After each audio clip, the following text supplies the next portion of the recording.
ہم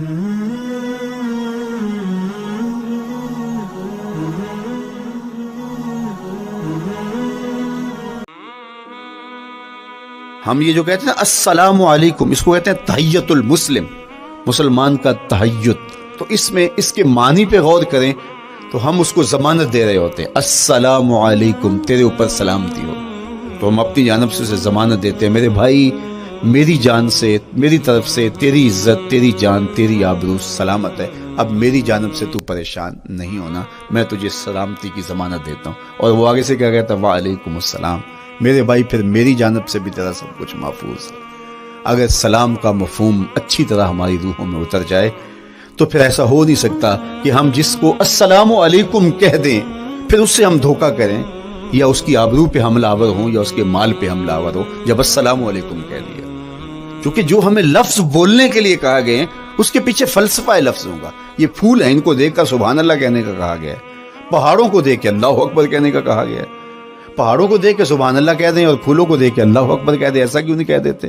لیکن نہیں، اس لیے کہ جب پہاڑوں کو دیکھتے ہیں تو دل میں ان کی ہیبت پیدا ہوتی ہے. اتنے بڑے پہاڑ، سمندر کو دیکھتے ہیں تو اس کی ہیبت پیدا ہوتی ہے. اتنا بڑا سمندر تا حد نظر پھیلا ہوا، تو جب اس کی بڑائی پیدا ہونے لگتی ہے تو فوراً پلٹایا گیا اللہ کی بڑائی کی طرف اور کہا بول اللہ اکبر، یہ نہیں میرا اللہ بڑا ہے.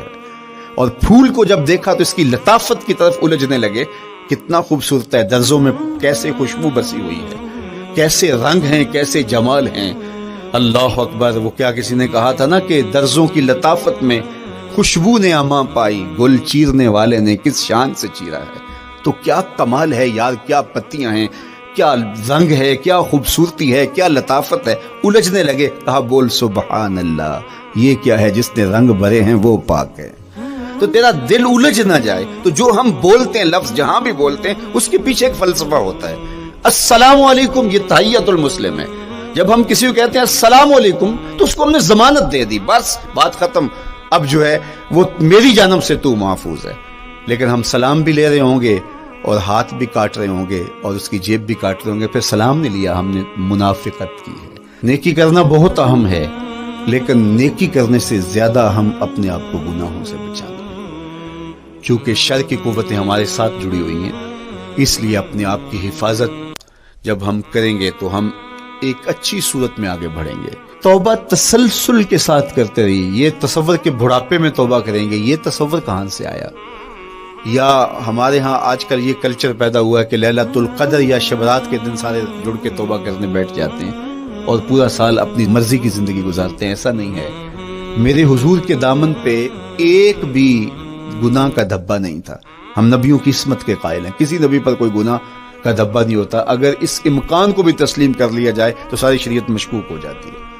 لیکن اس کے باوجود حضور فرمایا میں دن میں اللہ سے 100 بار توبہ کرتا ہوں، ایک دن میں 100 مرتبہ توبہ کرتا ہوں. میں اور آپ دیکھیں کہ ہم کیا اس معمول کو اپنی زندگی میں شامل کیے ہوئے ہیں. جب انسان توبہ کرتا ہے، جب غسل کر لیتا ہے نا ایک دفعہ، تو پھر وہ بچ کے چلتا ہے کہ کوئی گرد دوبارہ پڑ نہ جائے. اور جب وہ لتھڑا ہوا ہو تو پھر اس کو پرواہ بھی نہیں ہوتی. اس لیے ہمیں بار بار غسل کرنے کی، بار بار توبہ کرنے کی تلقین کی گئی ہے تاکہ ہم پھر نئے گناہوں سے بچتے رہیں. تو اپنی زندگی میں توبہ کا تسلسل کیجئے، شام سویرے صبح بار بار اللہ سے توبہ کی رجوع کیجئے. ہمارے ذمے جو حقوق عائد ہوتے ہیں وہ ہمارے والدین کے ہیں، وہ ہمارے بہن بھائیوں کے ہیں، وہ ہمارے دوستوں کے ہیں، ہمسایوں کے ہیں، ہمارے اساتذہ کے ہیں، کلاس فیلوز کے ہیں. وہ حقوق حتیٰ کہ جانوروں کی کیوں نہ ہوں تو ان حقوق کو ہم ادا کرنے والے دستبردار نہیں ہو سکتے ہم ان حقوق سے.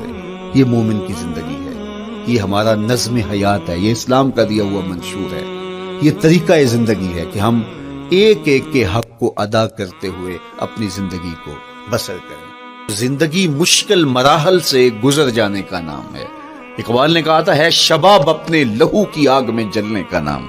یہ زندگی آسان نہیں ہے، یہ حالات کی تلخیوں کا مقابلہ کرنے کا نام ہے، یہ ضبط نفس کا نام ہے، یہ اپنے من کی تربیت کا نام ہے. حضرت امام راضی لکھتے ہیں کہ جب بچہ شکم مادر میں ہوتا ہے تو وہ 3 پردوں میں ہوتا ہے، ایک جھلی کا پردہ، ایک رحم مادر کا پردہ اور ایک پیٹ کا پردہ.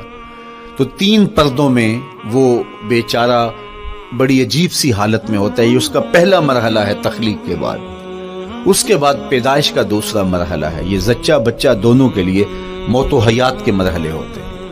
اس کے بعد وہ پیدا ہوا اس دنیا پہ آیا تو اس کی مشکل کیا ہے؟ زبان ہے بولنا نہیں جانتا، دیکھتا ہے پہچان نہیں سکتا، سنتا ہے سمجھ نہیں سکتا، ہاتھ ہیں پکڑ نہیں سکتا، ٹانگیں ہیں چل نہیں سکتا. کتنی مشکل بن گئی. یہ سب کچھ چیزیں ہونے کے باوجود بھی وہ بے بس دکھائی دیتا ہے. اس کو دودھ مانگنے کے لیے بھی رونا پڑتا ہے. تو یہ ایک مرحلہ تھا. پھر آہستہ آہستہ اس نے بولنا سیکھا، ایک ایک حرف کر کے لفظ جوڑ کے وہ جملے مکمل کرتا رہا. آج تو زبان کا طوطی بولتا ہے. آج تو بات کریں تو جو ہے وہ ماحول تھم جاتا ہے. لیکن انسان ذرا پلٹ کے آغوش مادر میں تیری ماں نے ایک ایک حرف تجھے سکھایا تھا، ایک ایک لفظ تجھے سکھایا تھا. لفظ کر کے حرف کر کے جملے بنے. اور آج تیری گفتار کی شوخی کے تذکرے زمانے میں ہیں تو پھر تجھے بولنا سکھایا. تو چل نہیں سکتا تھا، آج تیری جو ہے وہ جولانیاں دیکھنے والی ہیں. تیری رفتار کو کوئی چھو نہیں سکتا ہے. تیری آنکھوں کی بجلیاں آج عقابوں سے بڑھ کر ہیں. آج تیرے کانوں کے اندر نغموں کا جہاں آباد ہے. آج تیرے ہاتھوں کی گرفت کے آگے شیر غراں بھی ہو تو وہ بھی بے بس ہو جاتا ہے. لیکن دیکھ تو کتنا مجبور تھا. اچھا چلو وہاں سے آگے آئے. پھر زندگی کو سیکھنا پڑتا ہے، آداب سیکھنے پڑتے ہیں، کس سے کیا بات کرنی ہے سیکھنا پڑتا ہے. آگے بڑھے، جوانی کی دہلیز پہ پہنچے. جوانی انسانی کی زندگی کا باقپن ہوتا ہے، عروج ہوتا ہے. اللہ اکبر. لیکن جوانی کو تقدس معاب رکھ کے منزل تک پہنچانا یہ سب سے مشکل مرحلہ ہوتا ہے. چونکہ جذبات بے قابو ہیں، خواہشیں آوارہ ہیں، اور تا حد نظر نظارے ہی نظارے جو دل کو کھینچتے ہیں. کائنات میں سب سے قیمتی جوہر حضرت انسان کا اس کی عصمت کا جوہر ہے. اور سب سے حسین چہرہ وہ ہے جو جنسی کالک سے اپنے آپ کو بچا لے.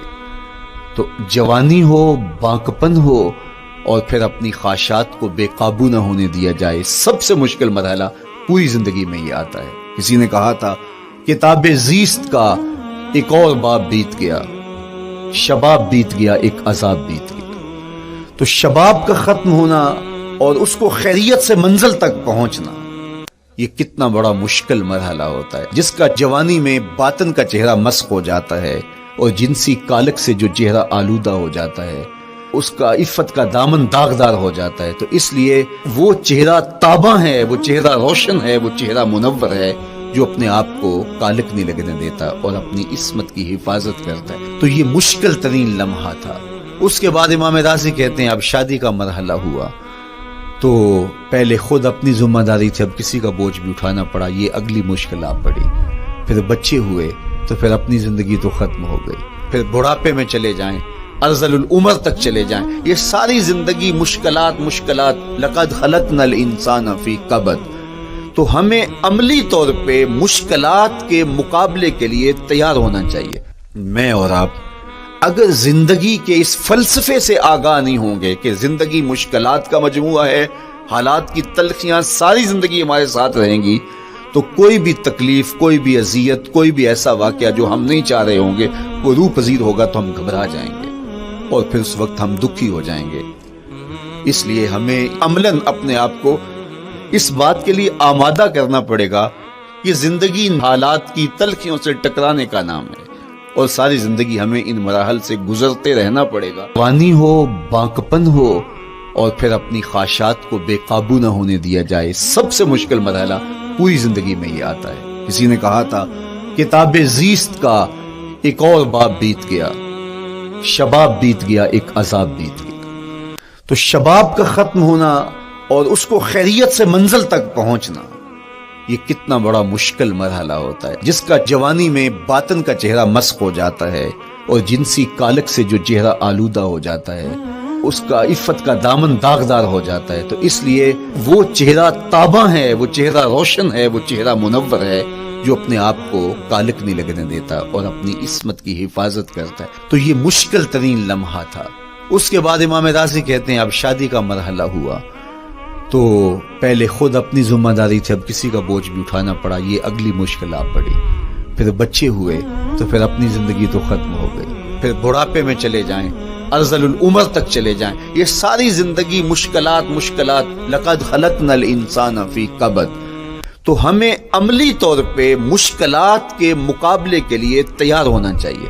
میں اور آپ اگر زندگی کے اس فلسفے سے آگاہ نہیں ہوں گے کہ زندگی مشکلات کا مجموعہ ہے، حالات کی تلخیاں ساری زندگی ہمارے ساتھ رہیں گی، تو کوئی بھی تکلیف، کوئی بھی اذیت، کوئی بھی ایسا واقعہ جو ہم نہیں چاہ رہے ہوں گے وہ روح پذیر ہوگا تو ہم گھبرا جائیں گے اور پھر اس وقت ہم دکھی ہو جائیں گے.